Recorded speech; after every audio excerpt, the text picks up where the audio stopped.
Welcome everybody to Conversations for Our Time, Quiet Sun, with me, John, and George. Today we will be discussing bushcraft and survival skills. Welcome, George. Hello John, how you doing? I'm good, thank you. How are you? I'm really good. As usual. I am excited about podcast number 4. Fantastic. Been looking forward to doing this one as well. There's so much we want to talk about. I say that every time now. But Yeah, and we're going to be a bit more frequent with our podcasts. Absolutely. So we're going to try and be doing one a week as well as our individual ones. I'd just like to just kind of add as a kind of starter. Me and George had just come back from a foraging trip. We went around locally. We managed to forage, 6 items? We got some stinging nettles, some bramble leaves, yeah, some cleavers, some pine needles, and some bramble flower petals. flowers, yeah. All of these you can use medicinally. And actually we got this from 2 books. We used 2 books while we were foraging: Hedgerow Medicine and a Forager's Calendar. So that's just like a little bit of a bonus there. But obviously, to lead on to what we're going to do today is talk about bushcraft and survival skills. So George wrote an article on this, which is on his website.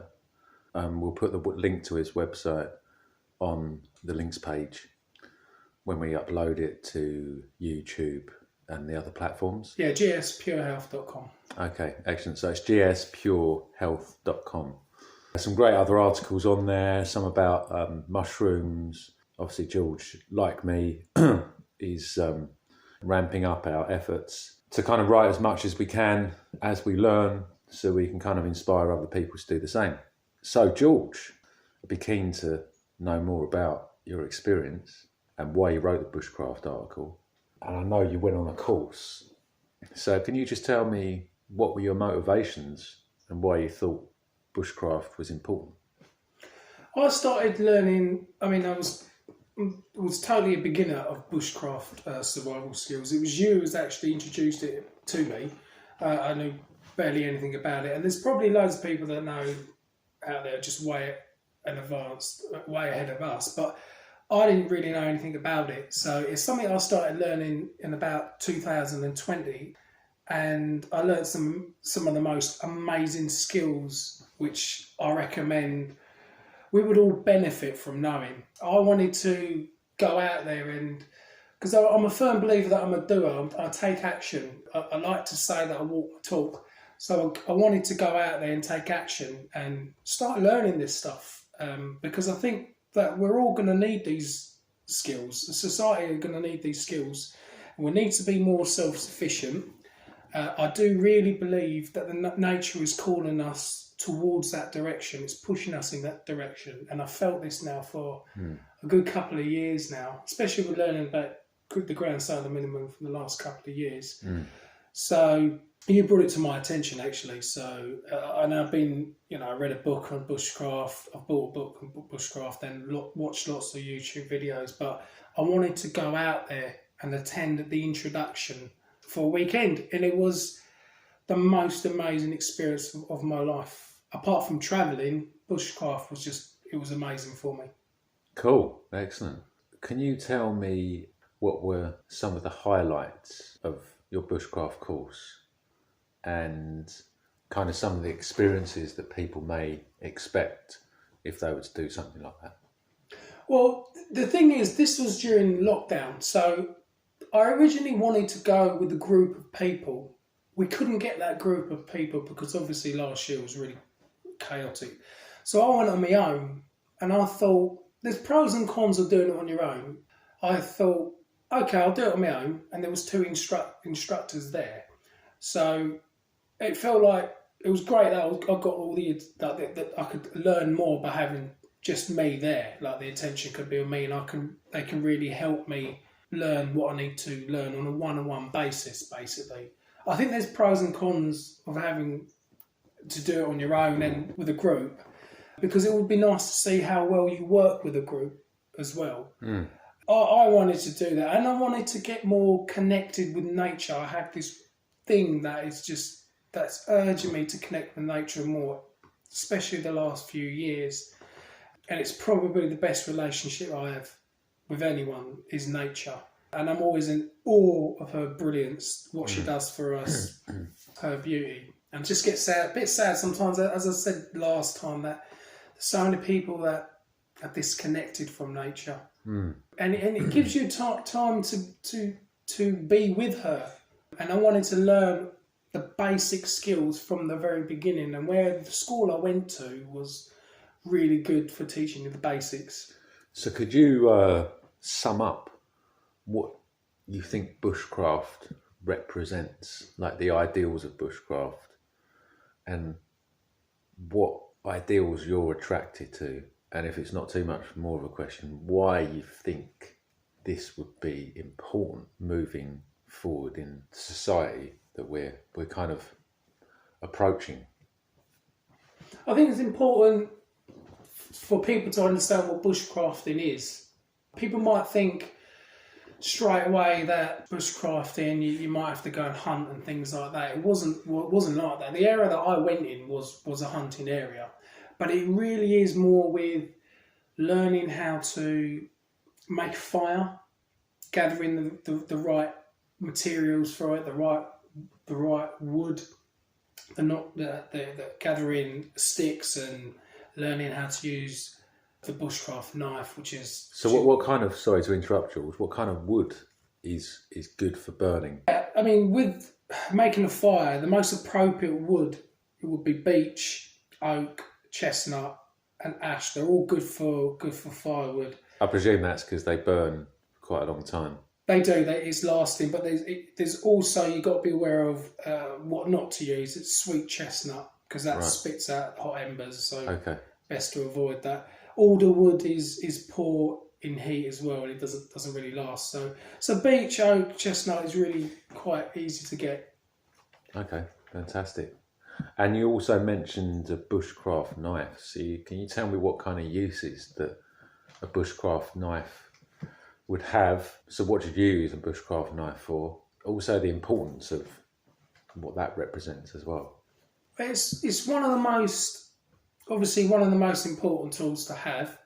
They will tell you what kind, it depends what you need it for, and they would actually tell you the best ones to get for your level. Okay. So the one that I was recommended was the Black Mora bushcraft knife. Okay, so I knew nothing about handling knives or how to use them, just ordinary knives in the kitchen, but these are very, very different. They teach you how to handle the knife, which is so important. Because if you don't handle that knife properly, you're going to do what I did and cut yourself. And or maybe even lose a finger. It's that sharp. You really have to be careful. They do teach you how to handle it and how to carry it with you. Because even just by pulling it out, I cut myself. That is just enough. It's quite a mess, but they'll help you clean it up. You need a first aid kit as well. So basically, like, to use it, you'll be carving wood or shaving tinder. But it's good to just get used to carrying it around with you. Yeah, the motion of it, and I think I've got a couple bushcraft knives, and even just practicing to sharpen it. So I bought a Japanese whetstone, and just even that allows you to understand how to hold it, how the knife moves, where the edge is. And I think that all adds to the experience, because whenever you're learning something new, it's just about having a repetitive nature. Once you've repeated it enough times, you become more and more confident.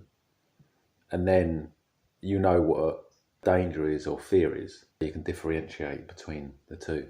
So that's cool. What other kind of equipment do you feel would be important if you're going to go on one of these courses, or you wanted to kind of just learn a little bit yourself? So the first thing they told me was, I asked them what should I bring, as in the equipment and tools and things like that. The first thing that they also said is not to call these bushcraft weapons, call them tools. You've got to learn how to respect them, and because if you respect them, you learn to know how to use them, you get the best out of it. But yeah, they said don't bring anything as such. Come here first, and then you'll learn what you need, because it depends what you're doing. So what I learned though is, so the Black Mora bushcraft knife, a fire still obviously, to help make the fire. Now, it's not very easy to use the fire steel. You could get one with you get 5,000 tries, and then obviously you need to buy a new one. Yeah, fire steel, sharpening stone, knife strop, better kit mat, which is like a sleeping pad. As I said, first aid kit. A good cook set. The one I was recommended was a Swedish Army Trangia or a Billy set, but whatever you like, just go a little browsing through the internet. Well, have you got any websites that you could kind of recommend to people? Yeah, for bushcraft equipment. The websites, the good one that I go to, I've bought a lot of stuff from, was the greenmanbushcraft.co.uk. We'll put the links there as well. The other one I bought some equipment from was militarymart.co.uk. So those are two good websites to have a browse and see. Also, if you want to have a jet boil handy, you can buy one of those. Water filter, a really good water filter system that I was recommended. It's a drink safe water system. We'll put a link for that. So yeah, a good water system, some candles or a nightlight, a head torch, a paracord or a nylon cord, a nice little camping chair or stool, power bank, charger, and then anything else you just learned along the way. It depends how experienced you are. I obviously try to buy purchase cruelty-free items, and you can get them, so it depends what you're looking for. You can get a lot of stuff out of synthetic material, but just have a little research yourself. But yeah, those are the best those best websites to go to. Okay, cool. I mean, what would you feel was important for people to understand, and how bushcraft, the lessons that you learn from bushcraft about yourself and about the world?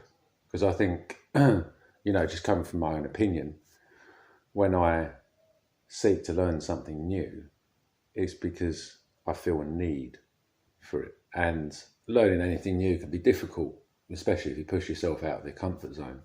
But I just want to understand your thoughts on, or your reflections upon your experience, and how you think they relate to what's going on now, and your connection to things as well. Well, I just want to be prepared for whatever worst that comes with this Grand Sailor Minimum. I do really believe that people need to relearn these skills and pass it on to one generation to another, down into the generations. But I wanted to be prepared, and that's why I did it. As I say, I'm quite a doer. I want to go out there and wanted to experience new things. You will learn other things as well, not just learning the tools. You will learn foraging is so important, like we discussed earlier, and learning different plants and what they're good for. You might find some mushrooms as well if you're lucky. Cool. Just to keep learning. You learn a lot about yourself. I'm quite happy to be on my own. I'm quite happy to set up my own. Make a fire and set up a hammock and be out there on my own. Some people can't be on their own, but you'll find out if you can be on your own. You'll learn more about yourself, what you need. You have a bit of me time. It's really nice. It's absolutely. The other thing I would say is, I went in the month of September, and I thought it might be a little bit warmer, but obviously it starts to get cold there. I would recommend really getting some warm clothes, blankets as well, because I was absolutely freezing. But it's a lesson learned. It's another thing I've learned. I love learning from my mistakes. Now I know I'm prepared. It was quite funny. I had 2 sleeping bags. He had to give me one himself. So it was that cold the night before. So yeah, just make sure you buy decent sleeping bags and put some blankets on there, some really warm clothes. That's the most important thing. As yourself, you don't need to bring anything to these courses apart from your clothes, a little bit of tinned food, and obviously your sleeping bag, and have a good pair of walking boots. Excellent. I can put a link in for that as well. I bought a great pair of walking boots. They're not cheap, but they will last you a good long time. Cool. So, I mean, as we're both great lovers of books, and we talked about in our last podcast, we talked about a couple of books related to what the subject was. Are there any books that you've read, any books on bushcraft that you could recommend and you think might kind of give people a bit of an introduction or a bit more information. The other thing I would say, before I just quickly get into the books, they were, because it's really important to mention, they were ex-military, but they do use the best equipment. So getting recommendations from these kind of people was quite a bonus for me, because they did recommend some great stuff. And they recommended Moore's Kochansky. He's done some great books, and he recommended the Basic Bushcraft book, Outdoor Skills, Wilderness Survival. It's a really good basic book with great ideas in it. I recommend that book. I'll put a link for that as well. But this book teaches you how to live out in the wild with minimal dependence on the technological materials and tools. And this is one thing that really ruins societies, like mobile phones and everything like that. It's a really good book to have because of that as well. And this is what a down-grid situation will come to at some point. You know, we're not going to be able to use those kind of stuff. In the book, you'll learn about firecraft. So the book talks about fire lighting, choosing a safe fire site, outdoor cooking, all the basic stuff. A lot of the stuff that people already know, which is fine. A lot of it is common sense, but there's a lot of people who would know way more than I do, and it will come to them probably naturally. But this is to really, you know, for people who don't have any idea or have a clue how to do this kind of stuff. I'd like to add something actually, George, because a thought was just popped into my head, which is just about how people could even start off to getting into bushcraft, is things like whittling, when you whittle a spoon away.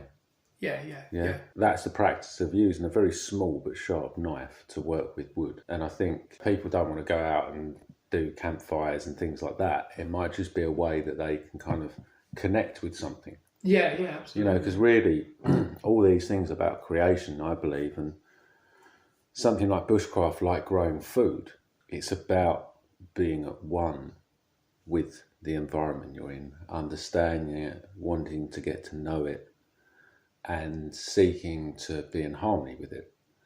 And the best bushcrafters, even people like Ray Mears, he's got such a respect for his environment, you know. And if you ever watch any of his programs, he always talks about not taking too much, you only take what you need. There's a saying, isn't there? Take only pictures, leave only footprints. Yeah. And I actually heard that before I went travelling to Thailand a decade ago. And it always stuck with me, because actually this is, if anything, all we should be doing is recycling. Yeah. You know, so even if you have a campfire, you're adding potash to the soil. So you're still at one.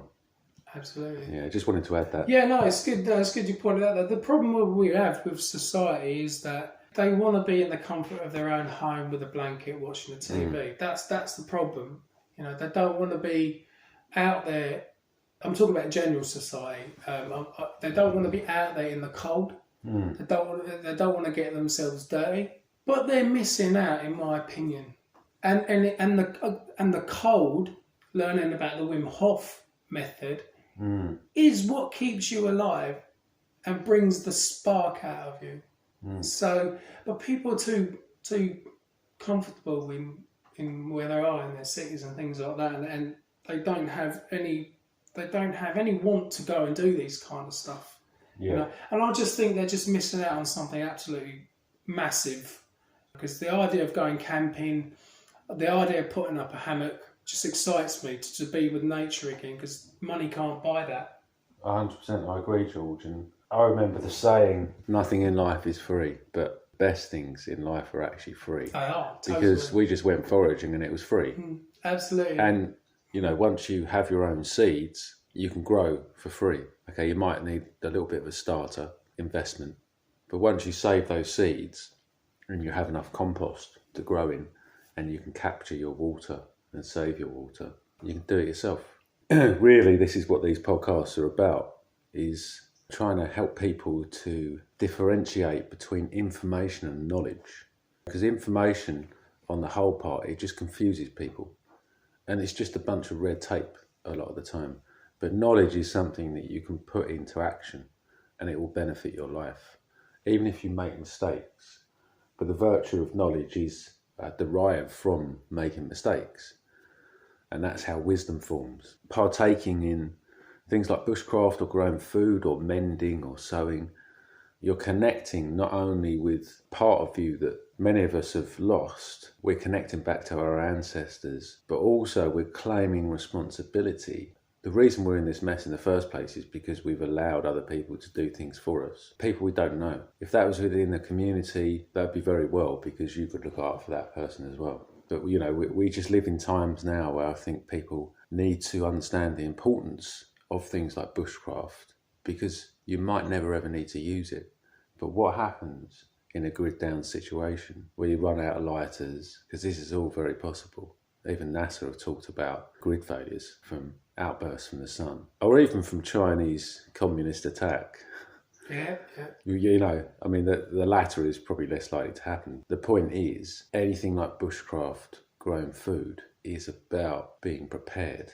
And that's what I want to do. This is what I want to do. The reason why I talk about self-sufficiency a lot is because I want people to be prepared. I'm not trying to tell people what to do. That's not my aim. I'm not trying to do it as, oh, look at me. You know, I'm trying to encourage people to do it. That's why I'm doing this podcast with you today, because I really want people to go out there and do an introductory course in bushcraft. You know, I want people to go and get out, buy the basic tools that they need.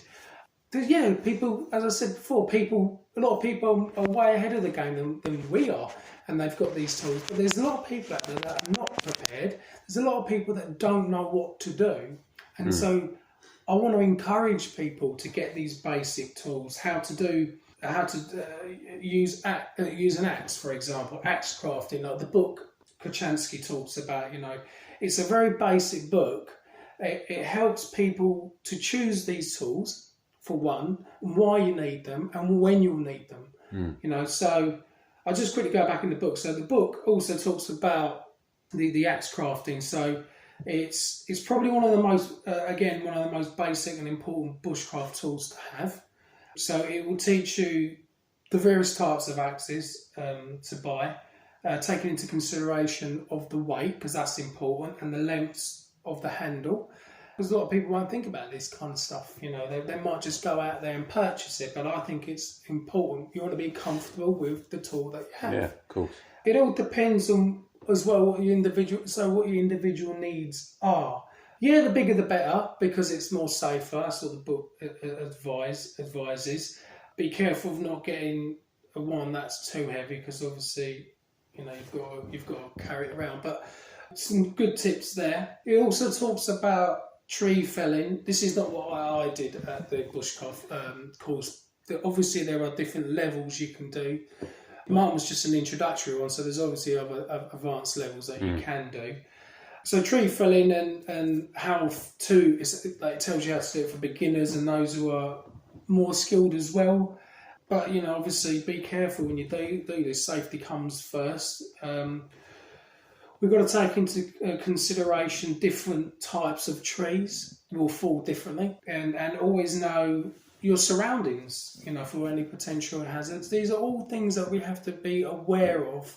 And I point that out because if someone is on their own, I do believe the hard times are coming. I do believe that they're coming. I do believe that some people are going to find themselves on their own, and I do believe that, and I want them to be prepared, you know, for potential hazards. If you're not prepared, and you know the amount of accidents can happen in these kind of situations is unreal. So that's what I'm trying to say to people is, you know, go out there and be prepared, and just have that knowledge in case it happens to you. And that's what I want to do for people and for myself. But also going back with the knife craft, as I say, that was probably the most used everyday tool for bushcrafting tasks. The book teaches you as well the best knife to get that suits the individual, taking into consideration of the width and the individual palm and wrist size, and that people might think, oh, why is that important? No, you've got to be comfortable with your tool. All these things matter when choosing your bushcraft tools. So again, it depends what you're looking for and what you're doing, but it's a good start. As I say, the Black Mora bushcraft knife is a good start. Yeah, and it also talks about a saw craft, shelter craft, what natural materials that you're going to use. It's really easy. As I say, it's all common sense stuff. But yeah, I just recommend just looking into that book. So where can you purchase that book? Well, I bought it from blackwells.co.uk. I think. Okay. We'll put the link on there anyway. Is there anything else you wanted to, before we kind of wrap up, is there anything else you wanted to mention about bushcrafting? Yeah, I mean, there's nothing quite like putting up your own hammock and lying there at night. It is completely dark, but you can see you still can see the trees, and you can listen to the birds, and you can hear animals. It's a bit freaky sometimes, but that is the $1 million moment when you're sitting there in your hammock. Yeah, I bet. And you are completely one with nature. It's just the best feeling in the world.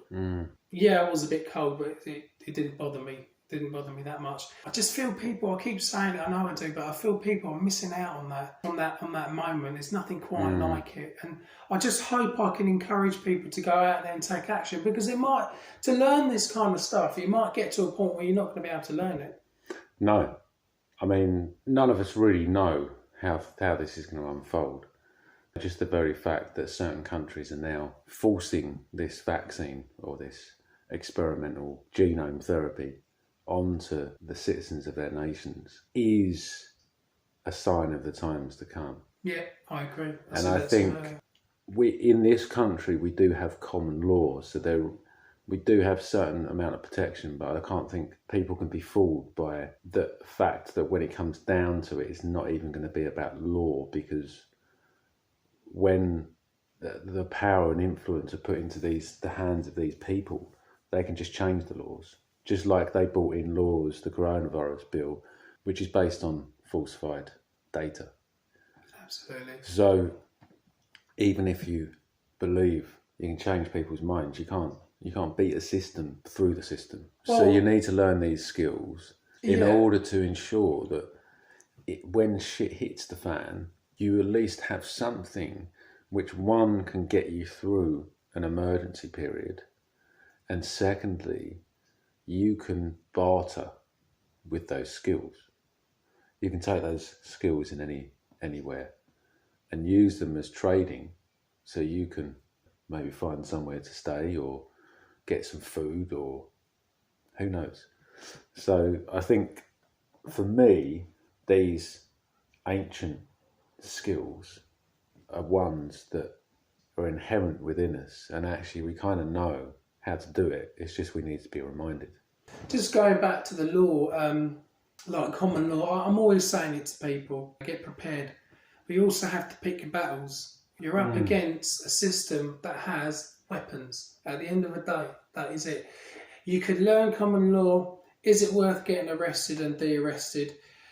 Maybe somebody has to go through all that to prove that it can be done.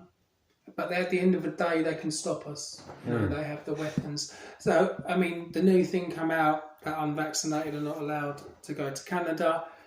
We're not going to be allowed to go. I don't think we're going to be allowed to go where we want to go without any hassle. No. So we have to take back some power into our hands, or all of it, take it back into our own hands, right? As the hard times come, you know, we're going to have to learn these stuff ourselves. We have to. We cannot rely on, society cannot rely on the government, although they will do. We also recommend getting a bug out bag. It's all very well buying these individual tools as well, like the bushcraft tools that I mentioned, but you can also buy a bug out bag which has the whole lot in. We should put a link for that. And for these hard times that are coming, I know I hate to say it, but you know, I've got six months worth of food supply, and I hate to say it to people that I really think that they have to do it. If the UK government were concerned and cared for its citizens, it would tell everyone to start growing their own food. Absolutely. It would localise communities and get them to be self-sufficient. So I think the more of these skills you learn, the less reliant you become on these institutions, and the more you realise that you actually don't need them. And this is essentially all we're trying to do, because in order for there to be a new world, we have to opt out of the current one. That's what we need to do. So any final words before we go, George? Just keep learning and keep, everybody in the truth movement, just keep encouraging people to do these things and to carry on learning stuff. I learn something every day, whether it will be about health, whether it will be a bushcraft tool, just to even learn about how to get water out in the wild with something like that. As long as you learn something, we know about the vaccines, we know about the virus. There's no point getting more information on stuff like that. Let's learn. Again, I'm not trying to tell people what to do, but let's learn about what's going to benefit us for the future. Learn something new about self-sufficiency. Grow a herb. Start growing a herb. Start small. Try and make your own toothpaste. I just want to encourage people to do that and take back. It feels so good planting a seed and harvesting. You've done it yourself. You've taken care of it. It just feels so good to take that power back into your own hands. It's you that's got it. It's only us that can change the world. And I just hope I'm helping people and encouraging people to go out there and take action. And hopefully they can find somewhere locally to do a bushcraft introductory course or travel a little bit. Any questions you have for us, please let us know in the comments. Cool. Well, that ends our podcast for today. Our next podcast will be in about a week's time, and we're going to be doing it on permaculture and the soil food web. Also, we're going to be delivering some more visual podcasts about practical things like growing food and how to prepare compost, etc. And that's the end. In the world we're living in now, knowledge is power, but we need to be aware of what knowledge is and what information is. I think the most important thing is to challenge ourselves every day, as George said, but also challenge our perspective, because none of us know everything and we've all got something to learn. And I think if you have that attitude in life, you're never going to allow your ego to get in the way. So thanks very much. Conversations for our time. See you next time.